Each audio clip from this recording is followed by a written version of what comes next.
Chiefs news, analysis, and opinion every day. This video has good news and a little bit of bad news for the Kansas City Chiefs, but before we get into it, guys, this video is in a playlist on the channel dedicated to 2025 Chiefs draft picks and the UDFA class, so make sure you check that out for my thoughts on any of the Chiefs draft picks. There are videos for all of them, and we are making our way through the UDFA right now. There is also a long-form video to come on all of the draft picks. There's already one out on Josh Simmons, 1 hour of scouting on Josh Simmons. Now, I'm going to get the bad news out of the way first. I was not all that versed with Dalton Cooper, so in going back and trying to find some things out about him, I brought up a lot of film for Oklahoma State, and one of the guys who stood out time and time again was a wide receiver named Rashad Owen, 6'2", 230 with a 4.53 40-yard dash, signed as a UDFA by the Bengals. So they may have gotten another good one out there in Cincinnati. But we are here for Dalton Cooper, offensive lineman. I have listed him at because I think he will be an offensive lineman, not an offensive tackle for the Chiefs. Goes 6'5.5", 326 pounds, 33.5-inch arms, 9 3/4-inch hands. Ran a 4.99 40-yard dash. Anything under 5 for an offensive lineman is a really good number. And you're not looking at a small offensive lineman, nearly 6'6", 326 pounds, with a 1.78 10-yard split, a 4.64 20-yard short shuttle. That's a good number as well. A 7.9 3-cone drill, 28-inch vertical leap, 9-foot broad jump, and a good 26 reps there on the bench press with those 33.5-inch arms. Now, my thoughts on Dalton Cooper are as follows. He might be stiff for offensive tackle in the NFL, but he has the speed and a good short shuttle, so he may be able to overcome the stiffness. Maybe what I was looking at was just wrong. He might be an offensive tackle in the NFL. I don't think he offers any upside at left tackle. Only allowed 2 hits on the quarterback in his final 3 years, if what I am seeing is accurate. And he's known for his work ethic, and he has a basketball history. So maybe I'm just short selling some of his athleticism. I think that he is. I think that he is a little bit stiff. He does take on blockers very well. He does look agile on the field. I think he's likely to struggle versus speed, but he looks good versus power. And I think that he will outclass some lesser defensive linemen, even in the NFL. He has good movement. He has good hands. He's got a decent anchor and a decent re-anchor. So those things work in his favor at the offensive tackle position. With some work, and he's known for his work ethic, with some work and a year on the practice squad, he might be a swing tackle in the NFL. He might have the upside to be that next guy up in the NFL. He has played in his college time both tackle positions, a lot of left tackle for him, but I think he's a guard in the NFL.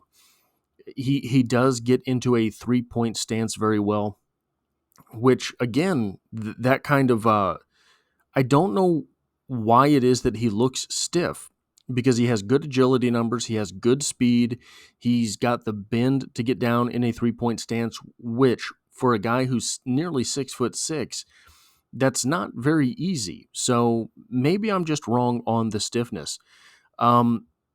He gets a lot of guff for his run blocking. I don't see it. I see a guy who is quick to turn his hips, a guy who is quick to turn his shoulders and keep his man out of the play. Maybe what you're looking at there with all of the guff on his run blocking abilities is the fact that he's not a road grader. And if you're not a road grader in college, does that sort of translate to not being a road grader in the pros? Probably. Do you have to be a road grader to be good at run blocking? I don't think so. I think you've got lots of linemen in the NFL who are just technically sound and are able to turn their guy away from making the play. I think that's what you have in Dalton Cooper. And if that translates to the pros, you've got an effective offensive lineman. Joe Thuney was not the biggest guy, was not the strongest guy, but he was technically sound, and he was able to keep his man from making the play more often than not. And that translates to, someone who can be an effective offensive lineman in the NFL. So there was a lot of talk from what I saw about people who thought that he could grow into a starter in the NFL. Uh, that's there on tape. He's very good at games against Oklahoma, games against Texas, and those are guys who are going to be professional defensive ends. So, look, maybe that, and you could see when he wasn't going up against a starter, so a defensive line rotation, right? He was just outclassing people. What I see is a guy who is not afraid of contact and who is eager to engage in pass blocking. So he's not passive in pass blocking. He understands that you still have to take that guy out of the play. And you pair that with good size. I mean, nearly 330 pounds, 33.5-inch arms. He's got all the tools necessary to be a starter in the NFL. So why is he an undrafted rookie free agent? Well, I think a lot of it comes down to a quote-unquote lower leg injury his final season in college. I think that's what kept him from being drafted. I think had he been able to put those final few weeks of tape out there, probably would have made his way into the selection process in the NFL draft. This is an NFL offensive lineman. I don't think he's a starter, but I do think he has a relatively high floor. It might take him a season on a practice squad to be able to really, I think, iron out some of the mobility stuff. But again, like I say, the mobility stuff is just on tape. It's not there with the numbers. So it's possible there's something that's just not translating for him. Now, the Chiefs are building a reputation for bringing in UDFA offensive linemen who can play. Yasir Durant out of Mizzou was a UDFA by whom they flipped him for a draft selection in a later draft with the Patriots, a trade there. Mike Caliendo, a lot of reps for the Chiefs this past season, was a UDFA. Darrell Williams, Chris Glazer. I think Chris Glazer is a Colt or a Bear now. Jerome Carvin, I believe, is a Bear. And maybe that doesn't say the most because they've had offensive line issues, but on the roster, right? Ethan Driscoll played all last season for the Kansas City Chiefs on the active roster.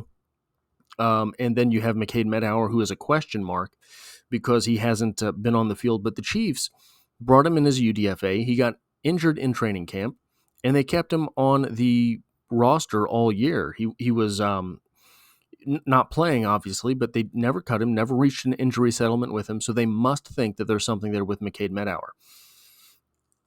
What I see in Dalton Cooper is a guy who is an NFL talent, a guy who probably just fell through the draft, and a guy who really there's no doubt in my mind that he's going to get reps in the NFL. Whether or not that comes with the Kansas City Chiefs have a lot of offensive linemen. They brought in two guys, Esapole this offseason as a UDFA, that I think is an NFL offensive lineman as well. Esapole probably destined for the practice squad because he does not have a whole lot of experience. Dalton Cooper, maybe not. Maybe Dalton Cooper is a guy who makes the 53. I think he needs a year on the practice squad. It's not unusual to keep two offensive linemen on the practice squad, especially if you're keeping two offensive tackles on the practice squad.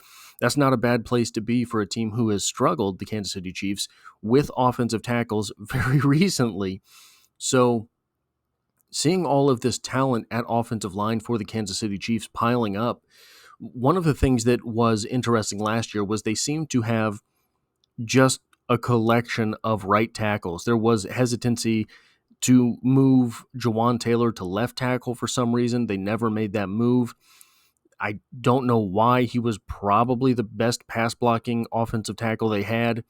So why they wouldn't move him to the left side and have Wanye Morris or Kingsley Suamataia in there on the right side, I don't know. There's a little bit less differentiation between left tackle and right tackle now than there used to be, simply because so much emphasis has been put on the defensive line across the league. And you have seen an evolution of defensive linemen who are pass rushers from both sides of the ball. So maybe that's it. Maybe they knew what they had in Jawan Taylor at the right side, so you don't want to move him to the left side and sort of ruin that. But all in all, the Chiefs keep collecting NFL talent at offensive line. I think they brought in a couple of guys this offseason in Moore and Simmons who can play the left tackle position. But at some point, you have to imagine that there is going to be a trade made. And even if that is, like we saw with Yasir Durant, a trade for a 7th-round pick, that 7th-round pick ended up becoming Jalen Watson. So a guy who has starting experience for the Kansas City Chiefs, a guy who has basically single-handedly won a pair of games. His first game against the Chargers, where he ended with a 99-yard pick six, and then that playoff game against the Jaguars that he cemented with an interception. So the 7th-round picks might not be the greatest haul that you can get, but Brett Veach has proven that he can bring in effective players in the 7th round. So that's what I have here for Dalton Cooper. If you like this sort of thing, hitting the like button really does help me out, as it tells YouTube to share this video with other Kansas City Chiefs fans. If you find yourself here by chance but not design, the Chiefs are the only thing I talk about on this channel, dropping multiple videos every single week, and I hope to have you back for the next one.